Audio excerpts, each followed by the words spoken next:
My name is Claudia Gadelha. I'm a UFC fighter, and I'm watching Unnamed Sports Show.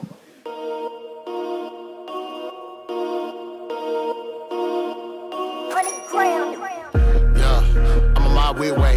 Get it like Toby. You on my way, don't get cozy. Give me my trophy. Yeah, I had to pray. I had to kill off the old me. Yeah, had to focus a lot. I'ma shoot my shot, Kobe. Yeah, I'm on my way. Get it like Toby. You on my way, don't get cozy. Give me my trophies. Yeah, I had to pray. I had to kill off the old me. Yeah, had to focus a lot. I'ma shoot my shot, Kobe. Yeah, killing my verses, living my purpose. Yeah, killing my burdens, giving my service. Yeah, I had to pray. I had to kill off the old me. Yeah, had to focus a lot. I'ma shoot my shot, Kobe. Yo, what's up, and welcome to another episode of Unnamed Sports Show right here on Gorilla Cross Radio, streaming live on GorillaCross.com, the Gorilla Cross app, all of our social media pages. We are everywhere: YouTube, Facebook, Twitter, Twitch. Wherever you want to watch us, Josh, you can watch us. Got my man just in time, Josh Williams, in the building. What's good? Back at it again. It's Thursday. It's a Valentine's Day weekend. What do you have going on? That? Of course man. Listen, you're booed up though. I'm a hopeless romantic. You're booed up. Hopeless Jamal romantic. told me. You know what I mean? Dang, Jamal, talk about Tekashi to Joshi. Man, Jamal out here dropping information. Me and Jamal went to lunch after the show a couple weeks ago. No, don't say nothing. Don't say nothing. It's too much. You tell me all about it. I'm sure he did. He did. Josh is booed up for Valentine's. I don't do anything for Valentine's because I'm not booed up. Yeah. And back in the day, I'm not gonna lie, I kind of would break up with girls before. That's a horrible person. It is. You're a horrible man. I was young. No, this is 2 years ago. No, I was young, man. Come on, you got to forgive me. Oh my goodness. But we are here live. If you're watching live, please share the live video stream with your people. I'm your host, Quan59. We got my man Josh Williams in the building. And in about 1 minute, we're going to get live on the line with UFC featherweight, maybe flyweight. I'm not sure what weight he is. We're going to talk to him about that. Ode Osbourne coming off his 26-second knockout win past Saturday, which I missed it live because I didn't realize it was starting that early, so I caught it right after. That's a good thing with ESPN Plus. You can rewind. You can. And just rewatch and act like you watched it live. But we're going to get online with him in just a second. You're wearing the Cubs, man. What's up? It's that time of year. Spring training starts soon. And the rest of my teams are sadly not with us. So no more Washington football team.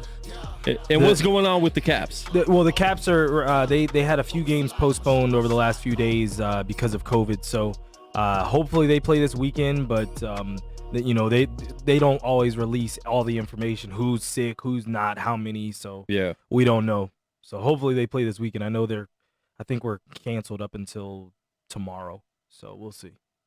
Okay. Yep. We'll see. But yeah, I mean, look, it's exciting to get Ode on the horn, and to talk to him, talk about his journey. We were with him after the Contender Series win. We saw that live. Got to know him a little bit then. Interviewed him a few times. I think this is our third time? It's the second, I believe. Time on, Yeah. second time on air. I think we wanted to get him a few times, but excited to just get his take and hear kind of what he saw in that. He didn't have to see much Yeah. to finish off his opponent. So excited to hear what he has to say. Yeah, so we do have him right now live on the line. I want everyone to welcome UFC fighter, featherweight. His fight was a featherweight fight. Yeah. Talking about flyweight. We got Ode Osbourne live on the line right now. Ode, what's good, bro?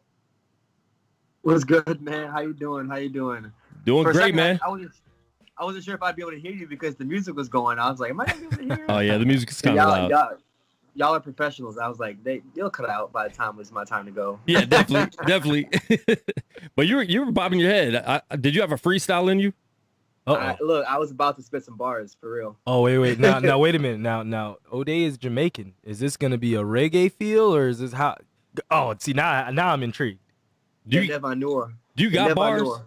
Oh. No, I don't got any bars right now. Oh, no. I have to write. If you had told me prior to, I could have prepared. Hey, next time. I spit hot fire. Yeah, next time be ready. Fun fire. I knew it. Ode Osbourne, you were driving to the house just now or to wherever you're doing this interview at, and it looked cold out there, man. There was white everywhere. I'm wearing a little bomber jacket and I'm burning up right now. He wears it year round. If it's AC, he's got it on. It's like 70 something out here, I think. It was like I said, it was white out there. It looked like I was at a Republican convention. From the beginning. The funny thing is, he just said he doesn't talk politics. He just said don't talk politics. Look, it says right here. It says sports, comedy, and what's the third one? Pop culture. And pop culture. You said comedy, right? Yeah. Comedy's in there. That was good. That was good. He came right with it. Immediately. But you're out there in Wisconsin, man. I know you're out here in Vegas over the weekend. How's that weather change when you go from Wisconsin to Vegas and then go back from Vegas to Wisconsin? Whew. Oh my goodness. It's like I'm stuffy right now. I'm getting a little bit of a cold because my body went from like warm to freezing. It didn't even give itself like the little person. I always envision there's a person in my head that makes all the decisions, like a little baby running around with a diaper on a treadmill that keeps my brain running, right? A little person on the treadmill that keeps, that's like pushing buttons, tell me what to do and running to keep my brain going. And when I got to Wisconsin, it was just like, hold up, wait a minute, something's not right here. Now gotta chill out. Now, Ode, we've had a few fighters from the Midwest. We've had some fighters from Michigan, both Chaos Williams, Jamal, and then also Justin James, all from Michigan, from the Michigan area. Can you talk about just the benefit it is to being able to train in a cold climate or a harsh climate? Because they've talked about some of the advantages just in terms of building, not necessarily anger, but just building a little bit more ruggedness to your fight style. Well, what it is, it's the hunger. You know what I'm saying? It's the hunger. There's that saying: if you leave a hungry dog out in the cold for very long, he turns into a killer. So I think it's the same mindset. I actually grew up in Florida, and everything's all sunny and warm and nice, and there's struggles out there. There's struggles out there too. There's some struggles. Well, yeah, for sure, but different. I'm just saying, we're talking about weather-wise. Yeah. Weather-wise, it's all sunny and warm all the time. So you know what I mean? You're constantly. You go outside, check your mail. It's like you don't even think about the blessings you have. Out here, you're going out, you're running outside for the mail and running back.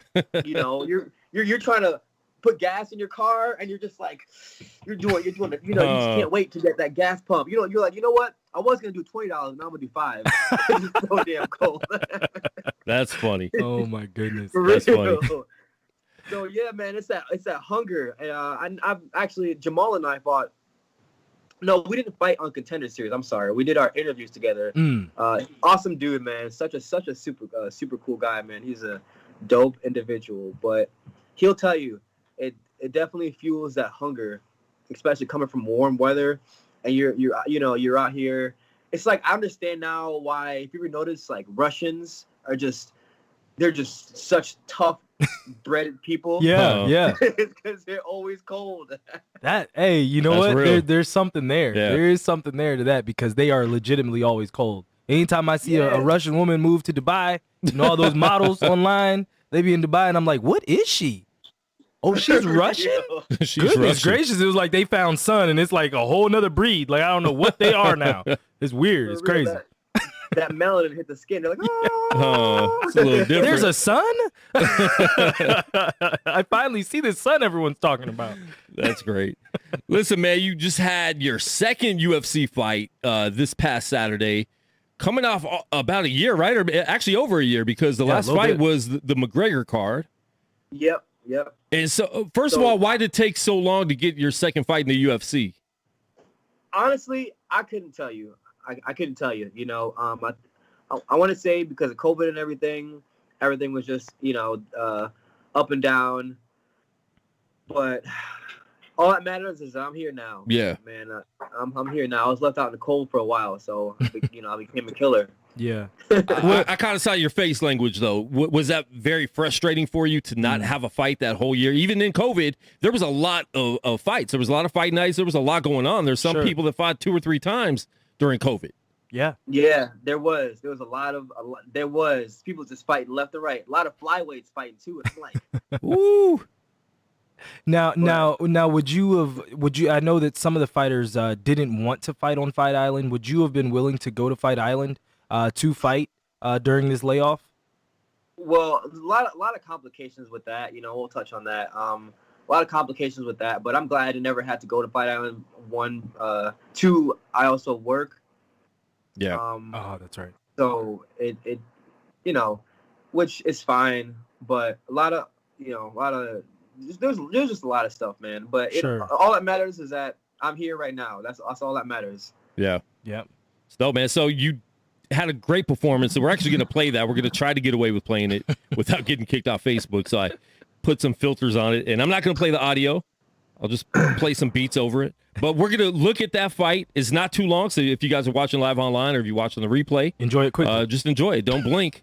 This is Ode Osbourne, his latest fight in the UFC right here. And Ode, can you kind of go over what you see right now? Like, so if you can go seeing? back, I'll show the time I catch low kicks. It's crazy. If you go back and watch my fight with Armando Villarreal, the first kick he threw was a low kick, and I caught that and punched right over that low kick. So I threw a cross right over the first kick he threw. I dropped him on his ass with that that cross. Yeah. Now, Ode, your last few fights have all been 1 round. Even your loss this past time last year on the McGregor card was a 1 round fight. This question is going to start coming up. People are going to start asking. Can you talk about, that you're built, your cardio, you're built for the 3 round, 5 round wars. Can you just start to speak on that a little bit? I think every single wrestler has it in them. If you've ever wrestled and you've ever been in wrestling matches in high school and colleges and know what we have to go through as wrestlers, like in UFC or MMA, it's you're calm, you're on, you're off, you're on, you're off. You're on your back. You can take breaks when you're on your back and kind of rest and breathe. And wrestling, it's like a constant grind. Yeah. You're constantly, you're using 100% all the time, constantly. And I used to be in those, we call them ringers. I used to be in those ringers for like 20 minutes. You know what I mean? Shark Tanks, 20 minutes at a time, sometimes even longer. Yeah. So, wow. Yeah, would it be 20 minutes straight? Would it be? I did 45 minutes one time. 45 straight? Minutes. Okay. Yeah, just straight. Oh my goodness. That's what makes me so ferocious, though. It's not that I'm having to finish my fights because I don't think I can get into the third or fourth or second round. I see those things and I capitalize off of it with that same. It's instead of being like and going 100%, for 5, 15, 25 minutes, I now have what's called controlled aggression. So it's honing your abilities and unleashing it when you need to. So now I just know how to. What I found, especially when I fought Kelleher, I was going too fast, too quick. So it kind of scared him into shooting right away. You can see it.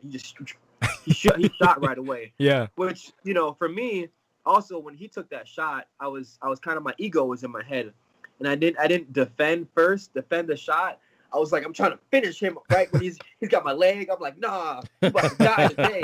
You about to die today. You know what I'm saying?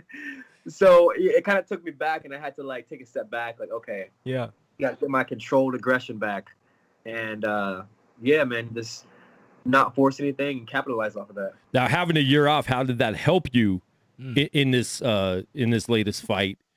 Because you had a lot of time to think about it, and it's really bad coming off a loss to have a year off too, I bet, because you have way too much time to think about that. But how did that actually help you going into this fight? Like I've always said before, I put everything on God, and I just pray a lot, and I ask God to help me through the way. And I think that year was His way of helping me adjust and adhere to me and who I am, because I've been fighting now for about almost 8 years, and a lot of times with fighters, we tend to lose ourselves, and we make everybody else, not just fighting, and you see it in football too. A quarterback will come out and he'll be the best, just hitting, boom, boom, boom, boom, boom. All of a sudden, you know, he's listening to everybody else tell him how he should throw when he's been throwing like an animal his whole life. And so when their first 2 years in the league in the NFL, they're a rock star. Then you see after that 3rd, 4th, or 5th year, they start declining because they started going away from what they're good at, and they started to not listen and trust in their bodies. So I think for me, I've always known what I like, what I like to do, and kind of always know what my body likes. So I think that year gave me an opportunity to really be the captain of my own ship, as to say.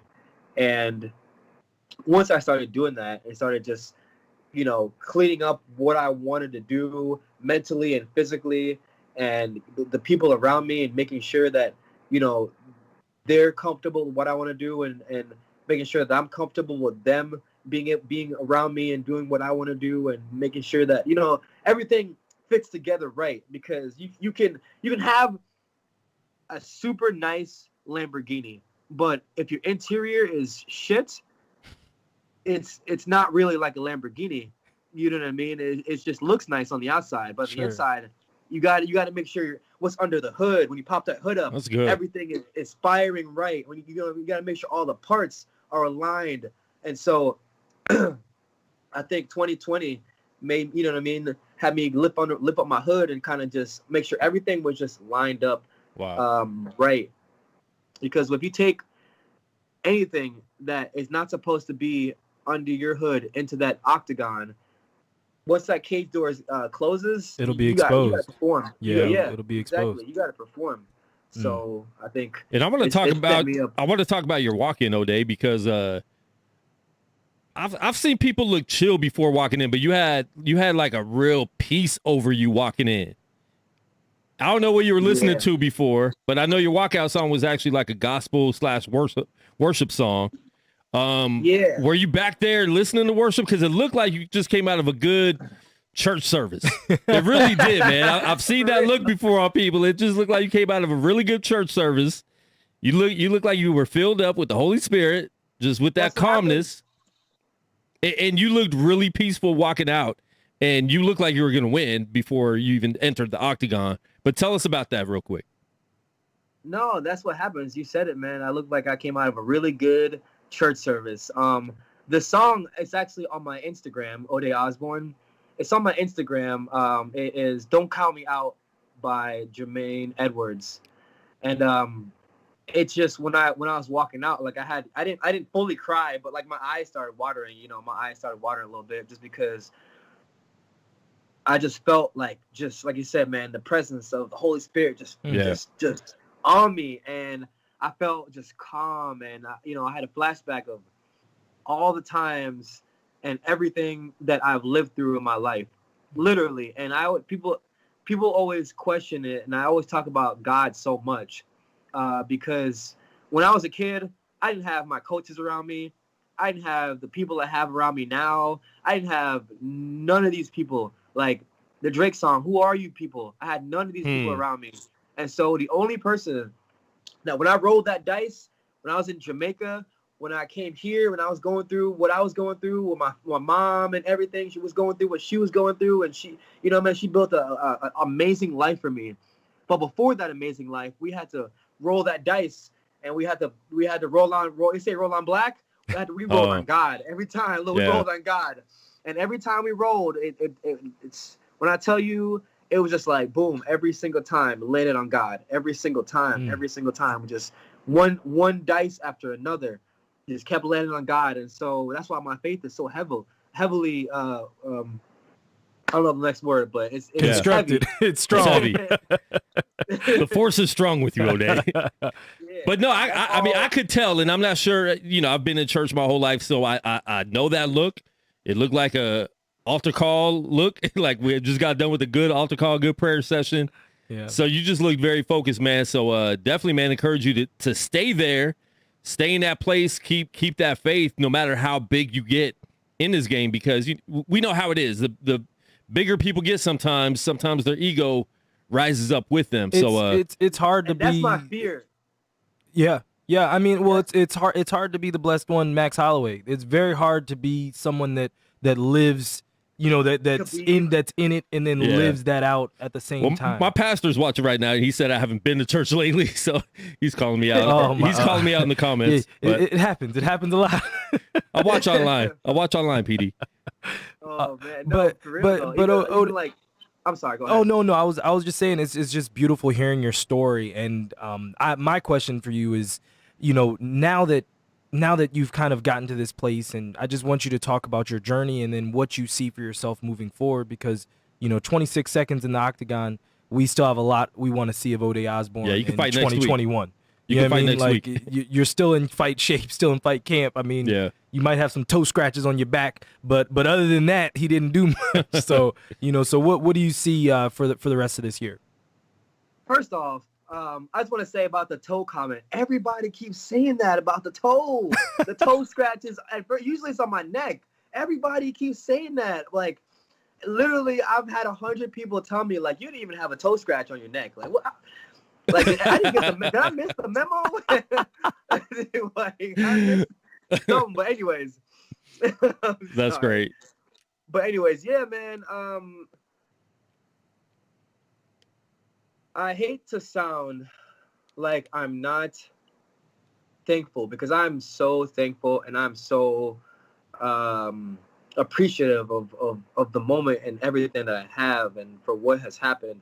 But I keep myself grounded, and after my fight, you can look and see my face afterwards. It's not that I'm not surprised. It's that I have my sights are to be a champion, and I have to be a champion just because, like I said, everything that I've been through, that God's put me here for a reason. And I have to for the kids in my school, for my city, for the people. Like, there's no other option. So when I say that, I'm saying that to say that my sights are set so high that when something like that happens, it's kind of like, okay, you know what? Yeah, that was cool. It happened. All right, let's get to the next one so I can get there, so I can get to where the belt is. I'm trying to get to where the belt is. So yeah, you're gonna see me in there again soon. I'm trying to get something together, hopefully within the next 2 months. Oh, beautiful. That's what I'm hoping.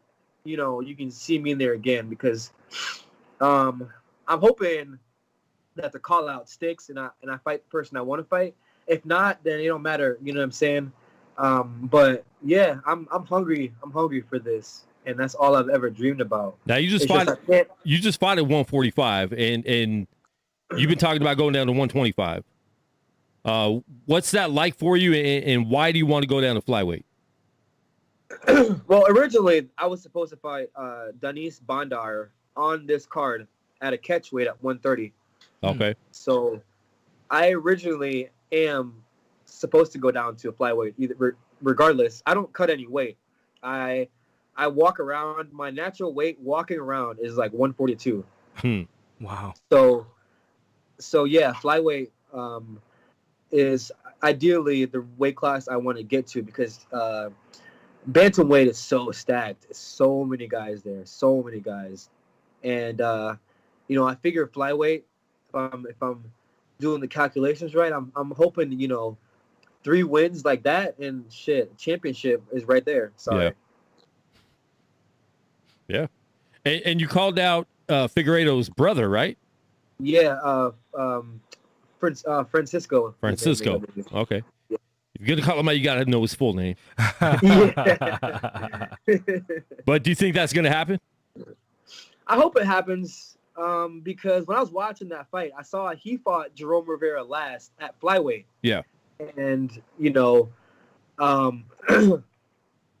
was like, man, he seems like a guy that'd be fun to fight. Like he likes to bang. They were banging it out on their feet, and I was like, ooh, he seems fun.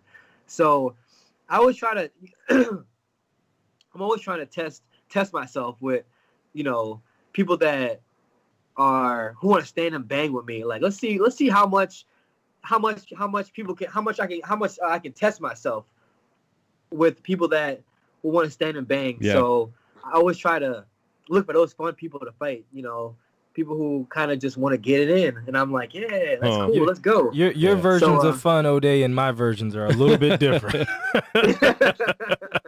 I'm going to just say that. That's impressive. So standing up is, you've spoken about your wrestling, that's your background. Your background is as a wrestler. But you enjoy the stand-up game. You enjoy actually standing and fighting. I enjoy wherever I am.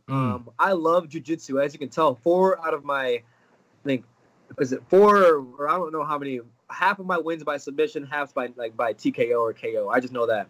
But half my wins come from submission because I don't mind where it goes. I think this is where my ego can kind of take over, If I'm fighting a guy that's a heavily grappler, I'm like, oh man, let's see if I can submit this guy.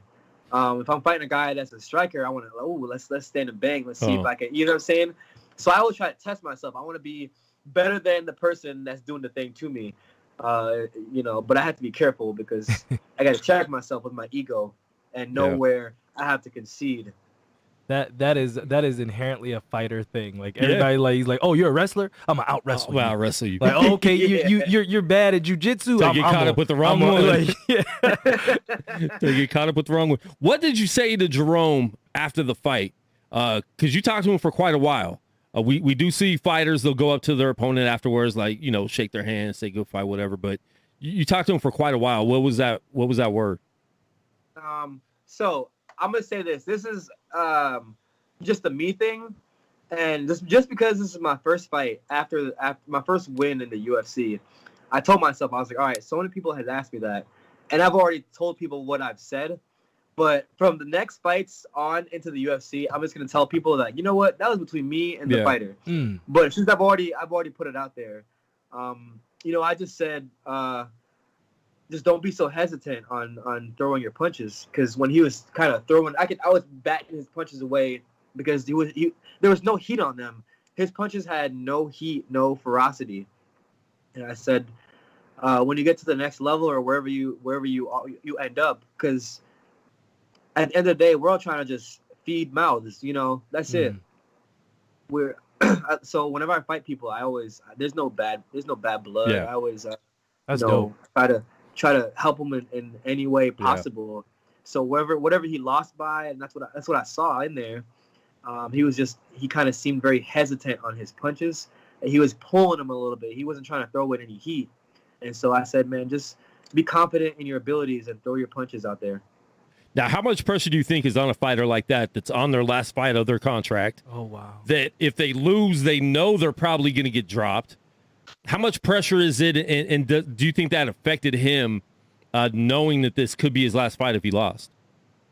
It's a lot of pressure. But at the end of the day, we're all professional athletes. We have to be able to compartmentalize and force that stuff to the back of our minds, you know, because there's that dragon that we all have. Everybody has their own dragon that tells them things that they don't want to hear, or things they do want to hear in order to boost their ego, or, you know, whatever it is. If you know what your dragon is, that dragon will cause you to stop self-sabotaging, and you find the dragon and you slaughter it. Wow. I'm taking that. That was some fighter stuff right there. You got to slay your own dragon. That's good. That's dope, man. That's really good. You figure out what it is that that's causing you to fail so much. Like throughout my life, it's been a thing of self-sabotaging, and that's something that I've constantly done my whole life. And then I didn't know. I had no idea. Finally figured it out, and I had to go back and pick up that sword, man. I had to go back and pick up that sword, and I was like, okay, I found you. I see where you hide out. I see where your lair is. I know where you hide out at. I'm coming for you now. So now, when opportunities present itself, that's big, you know, big opportunities that you might self-sabotage, you're like, nah, not today, dragon. And so you just kind of push everything behind you, and you focus in and zone out. Wow. Yeah. All right, we're going to go to a question online. Danny Hand said, how do you balance working a day job and chasing your fight dream? You're an assistant teacher, so you're doing that during the day. You got the kids. How do you balance that, you know, just working a regular job and chasing the dream and training and all that at the same time? It's hard to balance, man, especially when you have so much after a win, too, and everyone's trying to do interviews with you. And so, you know, I set these interviews up, and I tell my students know, my lead teacher knows. And so I set these interviews up in the middle of sessions that the students have downtime. So when they have a downtime, that's typically when because it's online, virtual. So they're doing like an hour and a half downtime sometimes when they're getting their work done. You know what I mean? And so it's tough to balance, but at the same time, I'll get like an hour and a half to even to go on my lunch break. And so I go to the gym and train during that lunch break, come back, you know, get back in it. It's kind of like, you know, like you said before, compartmentalizing your brain to be in work mode, in fight mode, friend mode, while out, where, you know, it's just like, because you need to be able to have sections that you can't forget about fun. You cannot forget about fun. You got your fighting, you got your teaching, but you also have to have fun. That's the most important part. That's the part that keeps you going. You got to take those breaks and be able to have fun. So yeah, to answer that, that's how I balance it. I just try to ground myself as much as possible, because you don't want to get sucked into the social media vortex, I call it, where everyone's like, oh, did you see this video here? Did you see this video there? I haven't looked at not one YouTube video of myself from my fight. Maybe one, an interview somebody sent me, but I haven't looked at not one single YouTube video. Last time I was looking, you know, after Contender Series, I was just like, you know. But you don't want to get sucked into the social media vortex, so you got to stay grounded. Yeah, I feel that, man. You do a lot of interviews, you know, especially after when you're getting bombarded with interviews, bombarded with questions. What is your least favorite question that you get asked every time that you just dread answering? How do I see my next fight going? Okay, we haven't asked that. We don't usually ask that. Yeah, I'm not gonna. How do I see because it's like you can't really predict your next fight. If you're a fighter like me, like I have people will see I have one style or I have another style. I have 5 different styles. I'm in there. I changed my style to match my opponent. You know what I'm saying? My style changes. Some fights you see me with my hands completely down. The last fight you saw where was my hands? When I fought Armando and Villarreal, my hands was completely down. My last fight, my hands were pretty much above my shoulders. So I change my style always to match my opponent. So it's hard to say. I see myself. Conor McGregor was the only person that could predict his knockouts. I can't predict my knockouts or how I'm gonna win.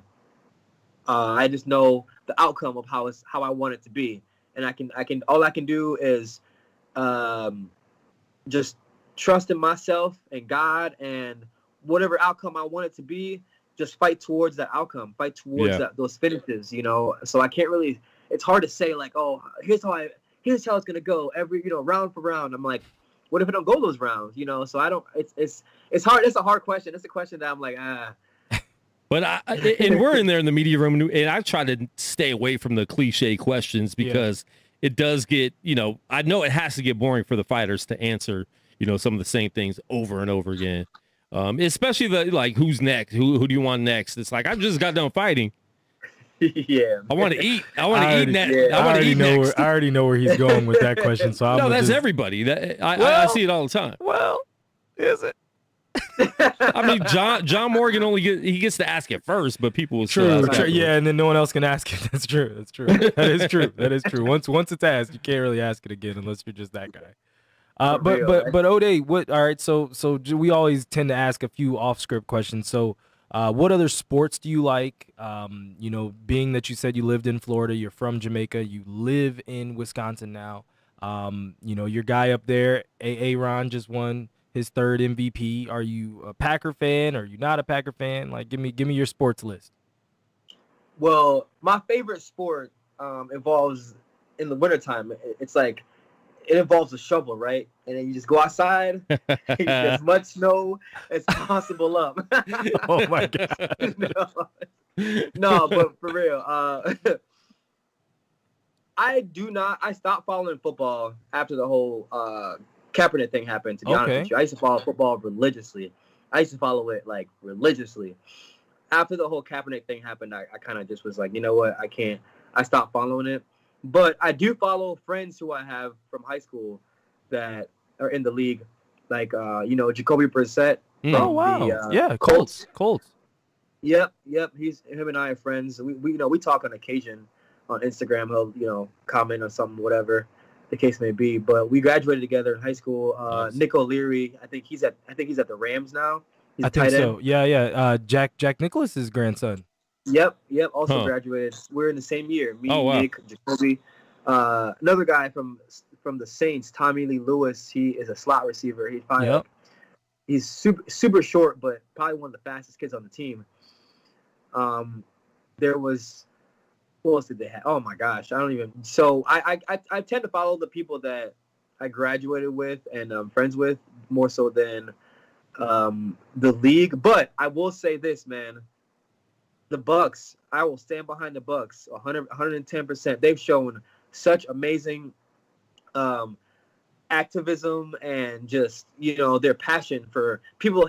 People hated on them because they sat out one game because of everything that was going on, or they'll do things because, you know what I mean? It's more, there's more to life than I think the Bucks got that. They have that. There's more to life than trying to please or adhere to the fans or the league.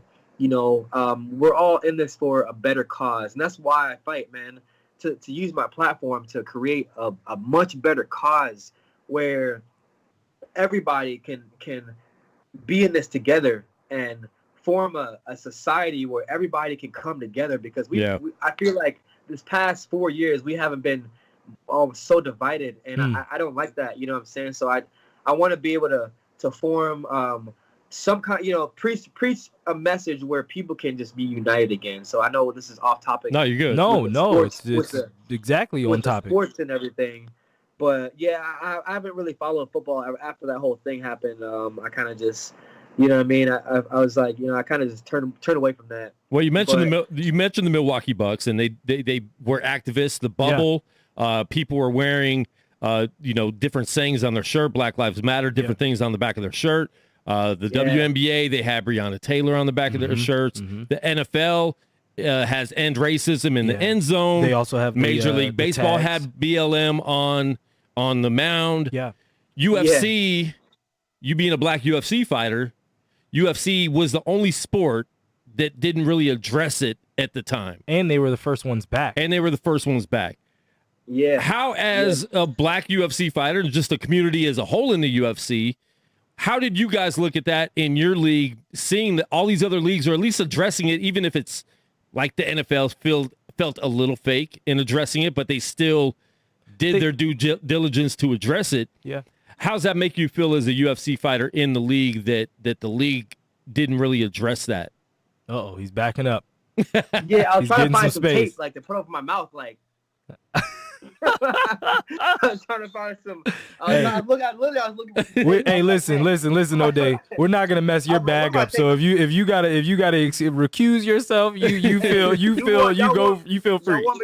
Do y'all want me to fight in a month or not? Hey, listen. You just go ahead and send that in the DMs, and we'll just know where you're at. We're good. You keep making sure you feed the family and everyone else. Well, we saw Tyron Woodley. He answered all his press questions with Black Lives Matter. And I was upset because we weren't in the press room for that fight. I was upset that nobody bit on that and actually asked him, because I feel like he wanted to talk about it more. And nobody asked him. They just kept asking him fight questions, knowing what he was going to say. And nobody in the media room asked him, like, okay, so let's jump off subject and actually ask you how you feel about this.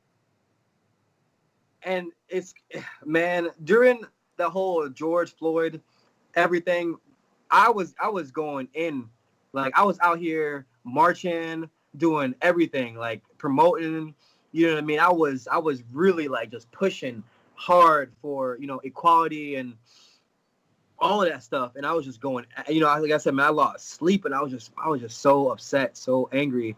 And my mom called me, and she, my mom always tells me if I'm doing too much, or and my mom said, she said, son, like, I know you want to get to the top with your fighting. She said, but here's the thing. You want to get to the top first, and you don't want to sabotage your career before you get there. Let's get there first. Yeah. And then we can talk about all that stuff and do all that stuff. And I was just like, could that be a reason why? Could that be a reason why you didn't get any fights? Where my tape at, man? Listen, man. When you get that belt, we'll come back. We'll circle back around to these questions because you're certified. You know what I mean? Right now, man. It's all about putting on the best show possible each time that you go out there. We understand that. Yeah. And we always like to ask those types of questions just to see where you're at, because Jamal don't care, but then Jamal be like, man, nobody love me, and it's like, hey, bro, you gotta pull back. You gotta pull back on the reins. Like, you know what I'm saying? I mean, at the end of the day, the UFC is their own entity, and I'm, you know what I'm saying? They're them, and they can do what they want to do, and I'm me, and as long as I'm gonna keep my message, you know what I mean, and do what I do. Like I said, man, look, pull back and then do what I do, and that's it. Yeah, that's good, man. Well, we definitely look forward to seeing you back in the octagon, man. You were definitely one of the fighters in Contender Series that stood out to us. Yeah, we loved it. We just knew you were going to be. I appreciate it. Be one of those guys that we'd want to keep watching. Your fights have been very exciting, man. Any shout outs you want to give to anybody watching right now? Just shout out to my coaches, my mom, God first and foremost. Give him all the glory in the world, and his son. But shout out to you guys for having me on. I appreciate y'all having me on, man. I know sometimes it gets crazy trying to get in touch with these fighters, and we not responding and stuff. You always respond pretty well to us. Yeah. I know how it is, man. Like I said, if I can't think of any, all my sponsors, shout out to them, and Iridium Sports Agency, just anyone that's watching. I forget y'all. I'm sorry. It's just a lot right now, but that's another reason why I'm trying to keep my circle small. Yeah. So the shout outs can get smaller. I only got to remember my mom, Jesus, and about 2 trainers. After that, I'm cool. And whatever sponsor is paying me. Right. Hey, right. And I'm saying, and 2 Chainz. And 2 Chainz. And 2 Chainz. Oh my goodness! I shout out Buju Banton for all the music he's given, like everything. Man, what you know about Buju Banton? Come on, wait a minute. Hey, listen. I'm a dance hall kid. Trust me. I'm there with you. It wasn't until it started to get into the calypso that I started like, all right, I don't know about all this. I gotta back up a little bit. A little weird. It's funny, man. People ask me like, can you speak patois? Just because I speak proper English. My whole life, people have been like, why do you sound white? Why you sound white?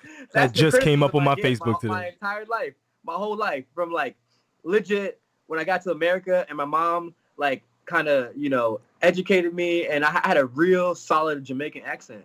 But anytime I said like brung, she'd be like, nah, it's brats. You better brung me the belt. You don't say brung.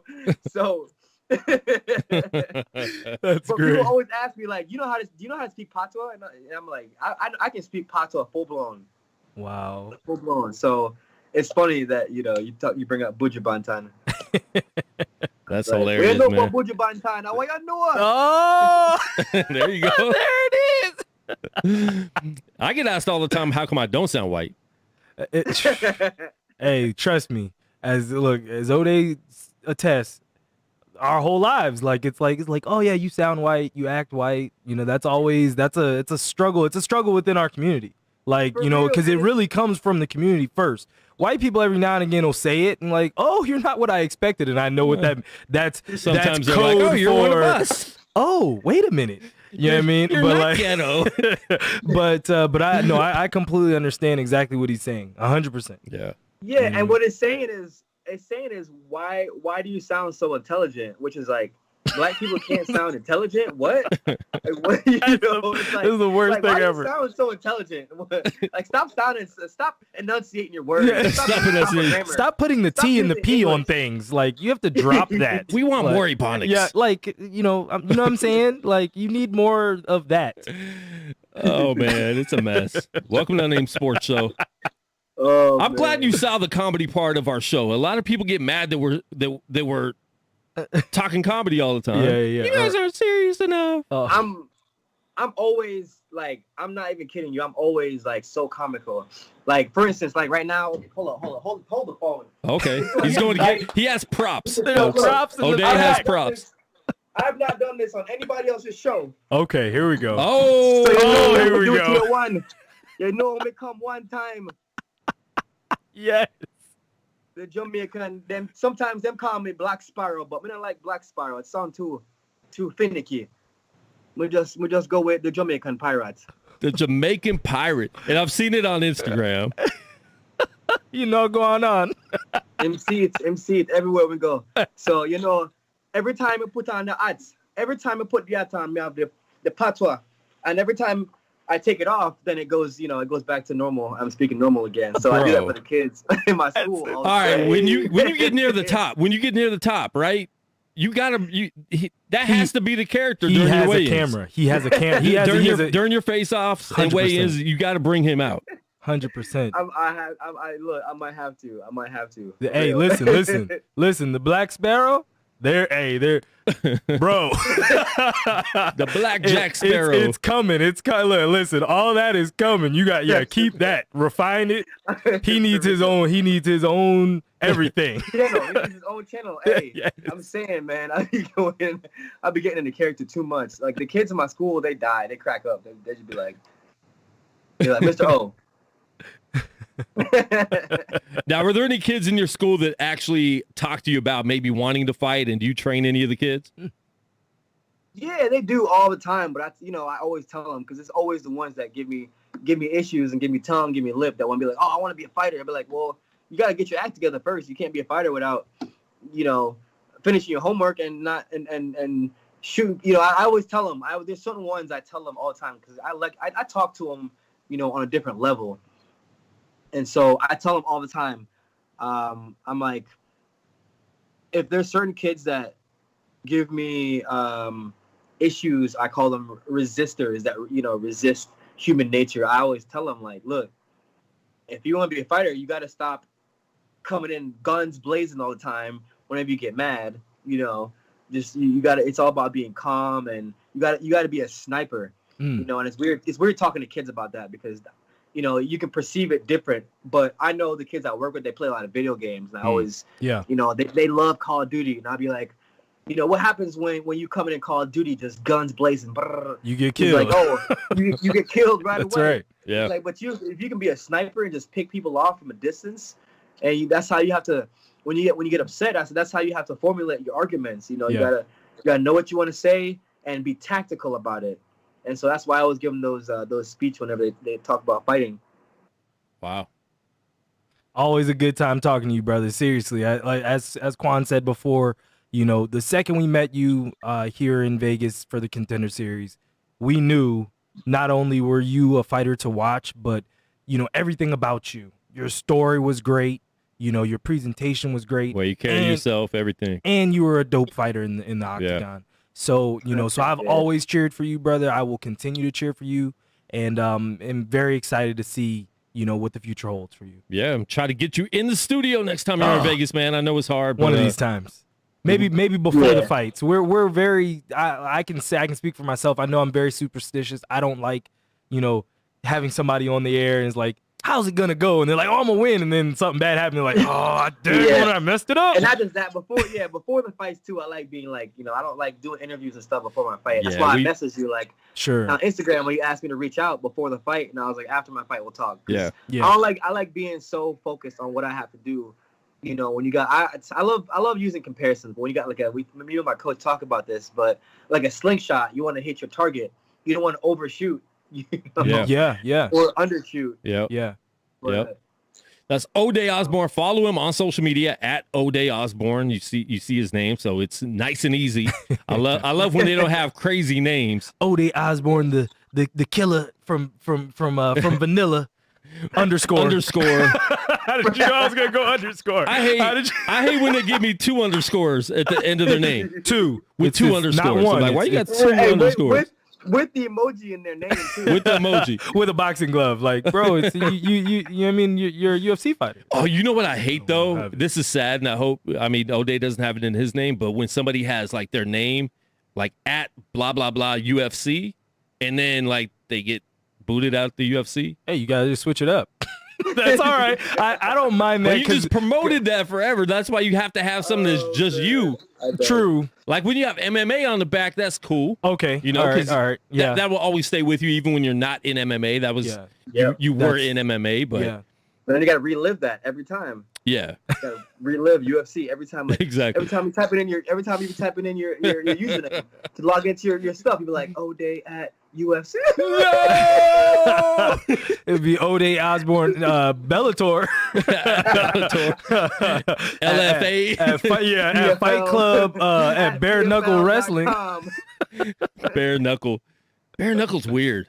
Hey, do you watch other like? First of all, do you watch UFC in general? Like, are you on every Saturday? I do on the weekends. On Saturdays, I do, but I don't get into it like a couple of my coaches get into it really, really religiously. They watch that thing religiously, but when I can on the weekends, I watch it and stuff like that. I'm definitely gonna watch the Burns card because I think Burns. Mark my words, Burns about to put on. Okay, so Burns right here, breaking news. I think so too. Ode. Yeah, I don't think he's gonna be even close. Ostradamus Osbourne is saying Burns is gonna beat Usman. Yeah, I put 30 down on Burns. Not even close. I put 30 down on Burns. Woo. Yeah, I don't think it's gonna be even close. To be honest with you, man. Burns is scary. And they trained together before a lot. He is. Oh, I don't know anything about him either. I can just look at somebody. I can just look at somebody and the way they fight. Yeah. I can just tell you how I can just look at them, and that's one thing I can tell you by the way they fight. If he fights the way he fought Woodley, oh man, ain't nobody gonna beat him. Because look, I'll say this because he's not going to be able. Well, I'm speaking of Usman. He's not going to be able to trade and bang. That's one. B, you're not the bigger guy, so you're not going to press him up against the cage like you did in your last fight. So that's 2. And then 3, he's Brazilian, so if it goes to the ground, it can go bad for you. Yeah. So it's like I'm in trouble in all 3 phases of my game. Now I will be if he dominates and really controls it, how he has been the last few fights, I would start to really cheer for Usman, because then it's like, hey, bro, that guy was a monster. Like, when you look at their bodies, they're two totally different dudes. Now, do you think, O'Day, do you think there's an advantage for a hungry contender to come in against the champion? Is there an advantage for that contender because they're so hungry?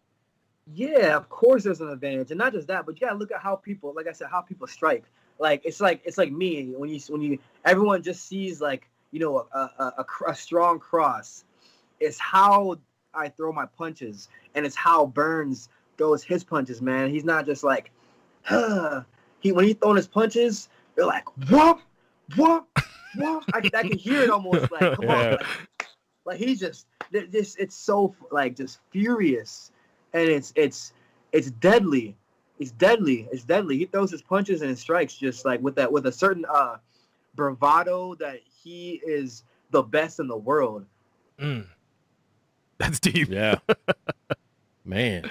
Oh, it's good having a fight analyst on the show to really break it down. It is. Because we give our opinion. I'm like, I feel bad giving my opinion now on fights because we know so many fighters that I'm like, yo, can I give my opinion when I haven't fought since 6th grade, and I didn't even get to swing.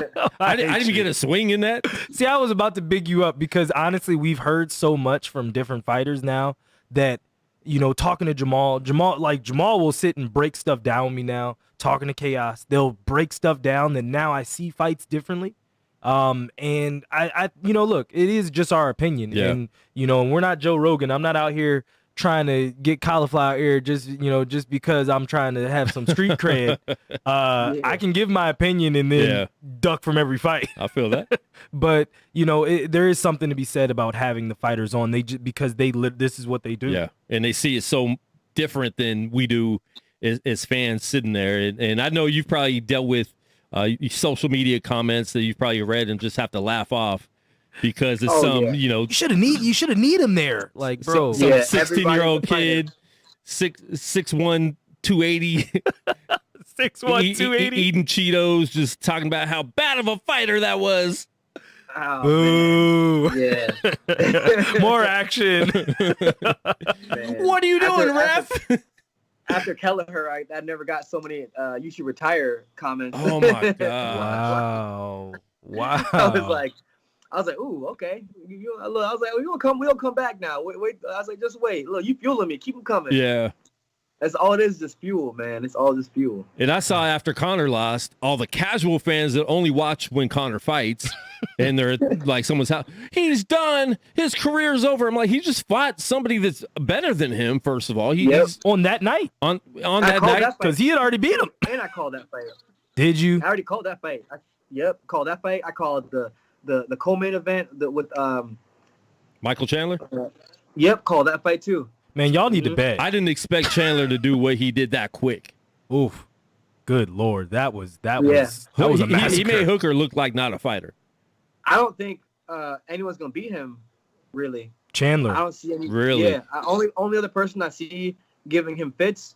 Two people I see: Khabib, and I see what's the champion's name? No, not champion. The dude that Khabib. Oh God, my brain farted. Justin Gaethje. Gaethje. Yeah. I think Khabib and Gaethje, and maybe actually Charles Oliveira, depending on if it goes to the ground or not. Yeah. I think Charles Oliveira could give him some problems, but outside of those three people, I think he'll run through everybody he touches. Now, do you think Conor is essentially done? Do you think he's done? I don't think anyone's really done. I think it's maybe hard to done go as to work. being done as being Conor. Maybe that's the better way to put it. It's honestly, I see it going that way, only because not because of his performance, but you know, he made a comment the other day on social media where it was no more Mr. Nice Guy, and I hope he's not done. You know what I'm saying? And I hope I don't know what I see from Conor. I don't have an opinion on if I think he's done or not, to be honest. But you know, he made a comment, no more Mr. Nice Guy, and I thought to myself, like, oh no, like, don't do it. You know, don't do it. Don't adhere to the fans and what they want. You know what I'm saying? Oh. When you're feeding into the fans and start getting, you know, emotional to what the fans want, that's when you're going on. That's a slippery slope right there. You know? But isn't that him maybe motivating himself too, knowing that maybe I have to be the bad guy to motivate myself right now because he has everything. But that's the thing. You can do that to yourself, but you don't got to announce it. That's when you start announcing stuff. That's, you know what I'm saying? That's when it's a slippery slope, man. That's when you kind of lose yourself a little bit. When you start announcing things about what, you know what I mean? Like, because you want to adhere to the fans. Yeah. It's like, man, at the end of the day, it's like the fans they're what's that that Drake song? You won't with me shooting in the gym? Yeah, that's right. Yeah. At the end of the day, you do what you do for you. If you happy with being peaceful and the character that you are, fight ferociously and still be peaceful in the character that you are. I thought he turned out to be a great guy. Yeah. I kind of thought he was kind of an ass before. Yeah. But the thing about it is, you don't have to be an ass to be a great fighter. You can be a great fighter and be a good person and as well. And you don't have to go back to being an ass to be a good fighter. Yeah. I think when that comes, all I see is now he's got to pretend to do that, for the fans. He's got to convince himself. And you gotta know yourself, man. Like I said, that was actually another Drake quote, know yourself. Yeah.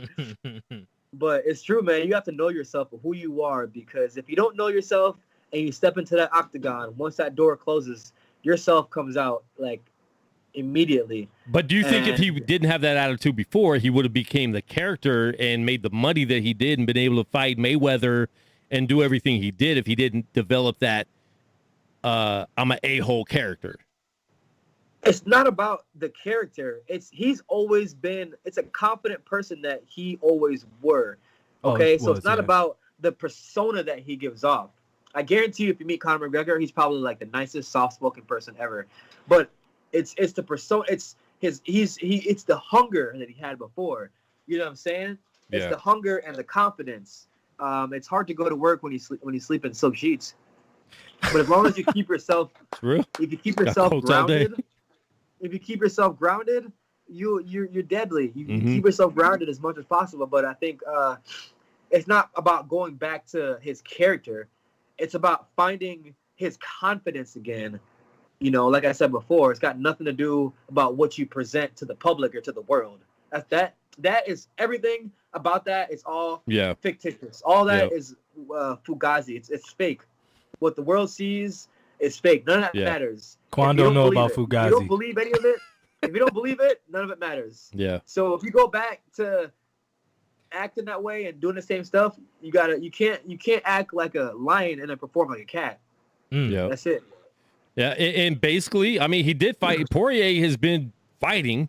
Conor took a year off. Poirier was still fighting, been great at the top of his game, and it's 1-1 now. So we'll see. They most likely, it sounds like they're going to fight again. Sounds like that's going to be the next fight. So they're going to get that third rematch. I think we'll see a different fight. I don't think we'll see the same fight. Well, I think to Ode's point, Conor, and to your point now too, with the layoffs, Conor needs to fight. So he needs to fight the hungry up and coming guys. The reason that Khabib was able to keep at a high level is because he was constantly poking off people that were still trying to get there. When you basically every fight, it's not like you're a boxer, because then basically I'm always fighting guys that are on my level, essentially. In MMA, you want to keep fighting this guy that wants what you have, because then you don't have to worry about, I'm on silk bed sheets. Like, if this guy is always trying to take that from me, I can always feel a little bit more engaged. You know what I mean? Conor needs to remember. Well, you said it, but the thing about it is, I think Conor needs to fight not just people, but Conor needs the best fight Conor can have is the fight with himself. That's who Conor needs to fight. He's got to, I watched a lot of anime.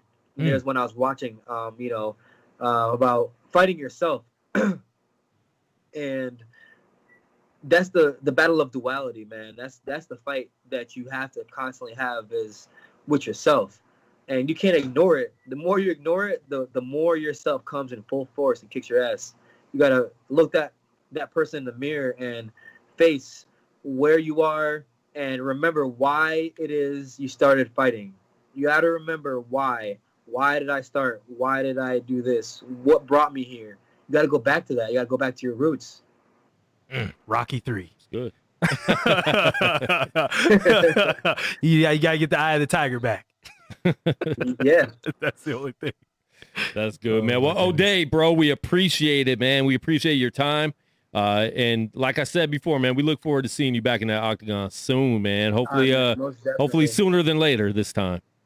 All right, man. I'll see you. I agree. Hopefully sooner than later. So everyone give it up for Ode Osbourne, man. We appreciate it. We will be in touch again, man. That's Ode Osbourne. Flyweight, featherweight, whatever way he wants to be. Either way, he's a killer. Either way. That's all you need to know. I'll see you guys, man. Appreciate it, bro. See y'all. Yes, sir. Yeah. Take care, brother.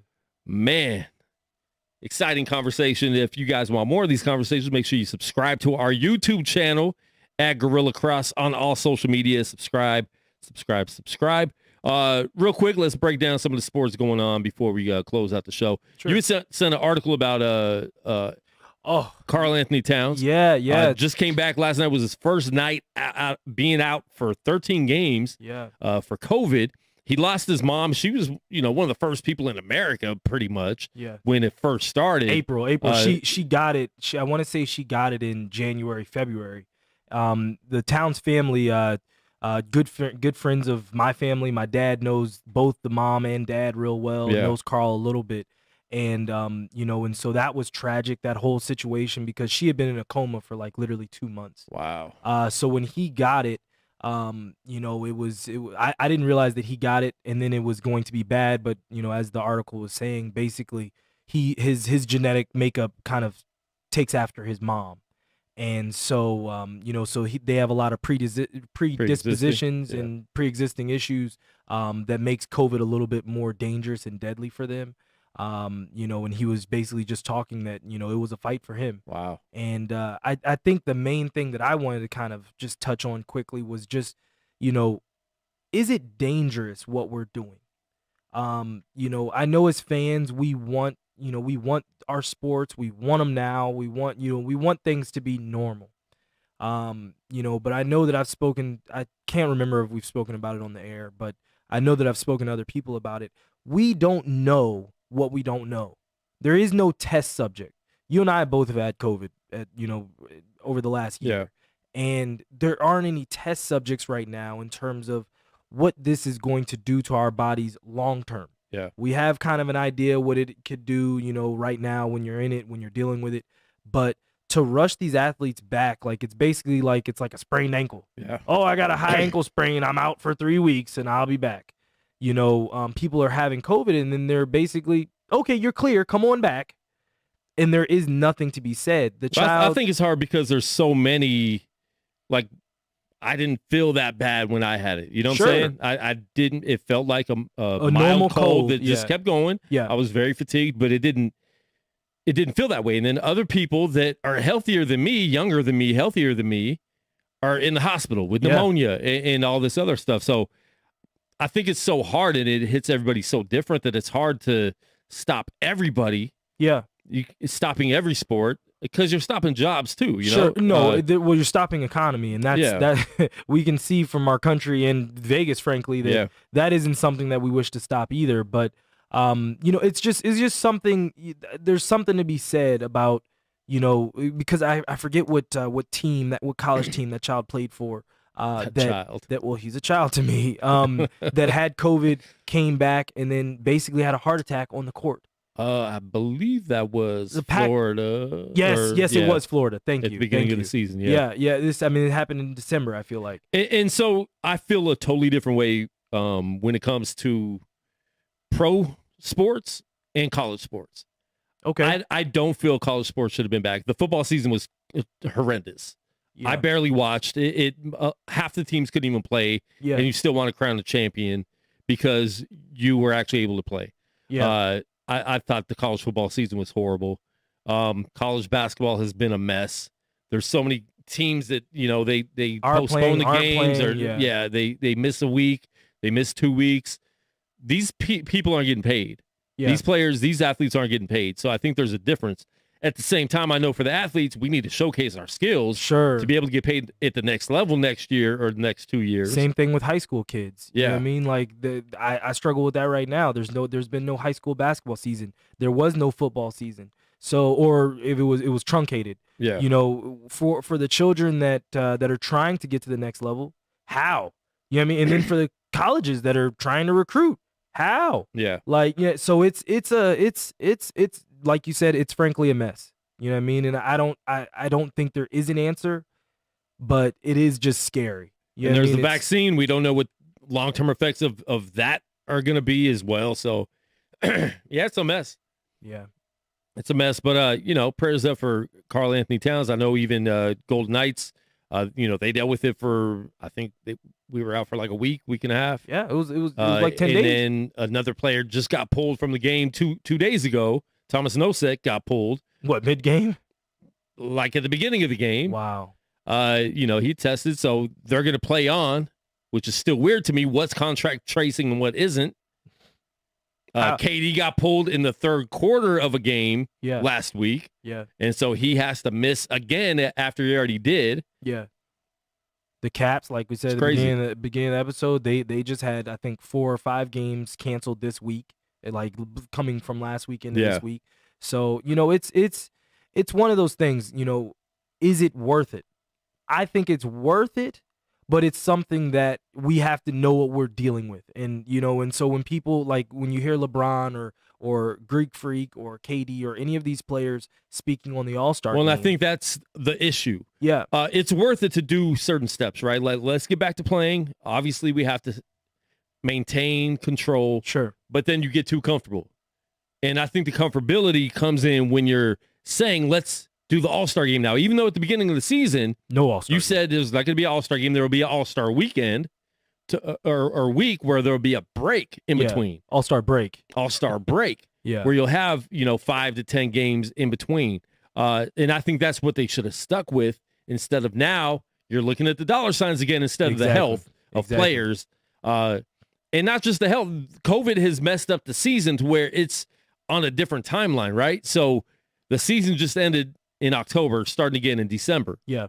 So now you have a lot of people tired. So not only do you need that break from COVID, but you need that break from, like, rest up. Yeah. Let these players have a mid-season break to where they can rest and now come back for the second half of the season refreshed because it's going to be a better product on the TV if your superstars aren't tearing Achilles. But what else happens when you're tired, Quan?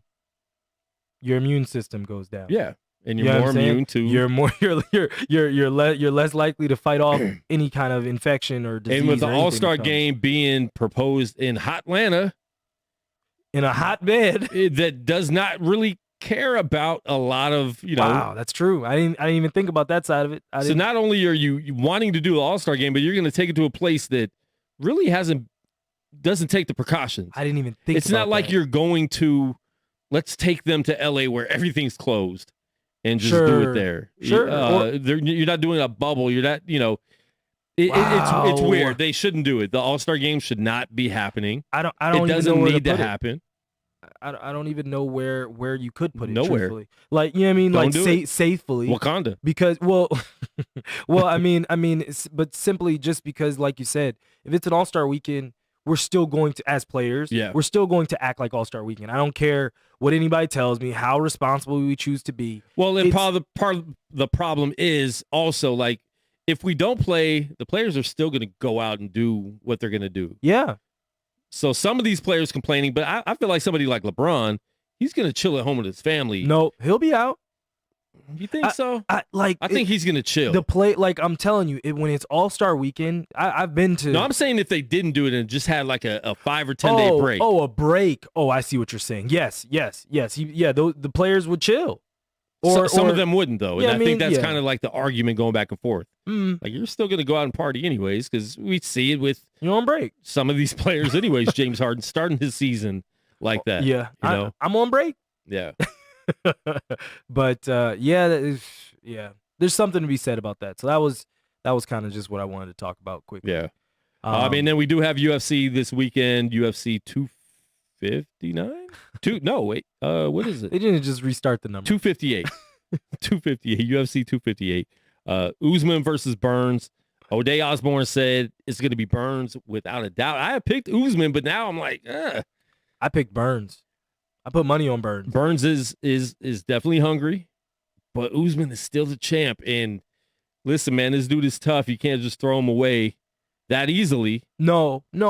Usman beat Woodley for the championship, and I think that was a better version of Woodley than the Woodley that Burns fought. Sure. Even though Burns lit Woodley up the whole 5 rounds. Yeah. I think this is going to be a good fight, man. I'm really looking forward to a good fight. I know a lot of people get upset at Usman for having boring fights, not finishing fights, stuff like that. I think it's going to be a good fight, man. I'm excited to watch it.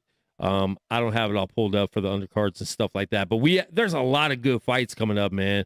We have Blades and Lewis fighting next week. That's going to be a great fight, heavyweight fight right there. And then March 6th, we got the big, huge 3 championship card we'll be talking about as well. So make sure you guys stay locked in and stay tuned in for that. What else is going on in sports that we need to touch on real quick? I mean, we can talk briefly on Tampa Bay, if you wish. Tom Brady threw the championship trophy from one yacht to another. Listen. Tom Brady was lit. I've never seen Tom Brady lit like that in public. True. He was lit. Listen. And I'm sure, I know that wasn't the first time he's been lit. No. But in public, that was pretty funny to watch that. I like as Tom Brady has gotten older, he has let the veil down more and more, and that's the reason why. Like I've been able to like him, the last 5 years or so because the veil has continued to come down. But listen, when you have 7 of them, you can get a little loose with the rules with the Lombardi Trophy. Of course, yeah. I mean, I got 7. They were over. He was over here like count it. 1, 2. That was wild. That was dope. And did you see the other camera angle from the boat with it coming? Yeah, that thing looked heavy. I know it weighs like about 20 pounds. It was kind of going down too. Yeah, it weighs about 20 pounds. That trophy. So, listen, you throw a 20-pound weight from here to here in this room. And thank God Patrick Mahomes didn't do that. That would have hit one of his players in the face. Oh no. They also would have been on dry land at least. Tampa had they were thinking they were Miami. They could just pull up in yachts. But that's crazy. They pretty much still did their parade just in a yacht. Yeah, a yacht parade. No masks. I saw about at least 30. No. Listen, I saw at least Florida. 30 pictures, and I didn't see one mask. I was like, oh Lord, nobody got masks. I don't even think they sell masks in Florida. You can't drink shots wearing a mask. Straight up and down. I've seen people with like mesh masks. I'm like, that does not do anything. What are you wearing? It's a mesh mask. It saves you from no virus. I had a Lyft passenger and she had this lace mask on. Like that's not doing anything. Putting your panties on your face is not gonna lingerie face shields help stop the spread of coronavirus. I bought this one from Victoria's Secret. It's okay. It I was still $20. Can't breathe in it. I still can't breathe in it. So restricting. How do you wear that all day? How do you feel about the whole mask thing? It's been a year, lady. Shut up. How are you Just still put upset the mask about on? It? Oh my goodness. Take the vaccine. Put the mask on. Do whatever you got to do. Just stay away from me. Just stay away from me. Oh my goodness, that's too funny. Oh man. Well, it's that time of the day where basically we need to eat. Fair enough. We need to eat. So yeah, that's true. We will be back on Monday. Check us out. We'll let you know what time, 1 or 2. But we will be back live on Monday. If you missed this show, make sure you watch the replay. Subscribe to YouTube. We will have all of our shows. All of our shows are on YouTube. So make sure you subscribe. Share it with your friends. Share it. Share it with your people. Really good interview with Ode Osbourne. If you guys missed it, make sure you check it out. A lot of good insight from a UFC fighter. And he opened up a little bit. Yes. And brought the Black Jack Sparrow. Black Sparrow came out. So make sure you check that out. Listen, man, we will be back.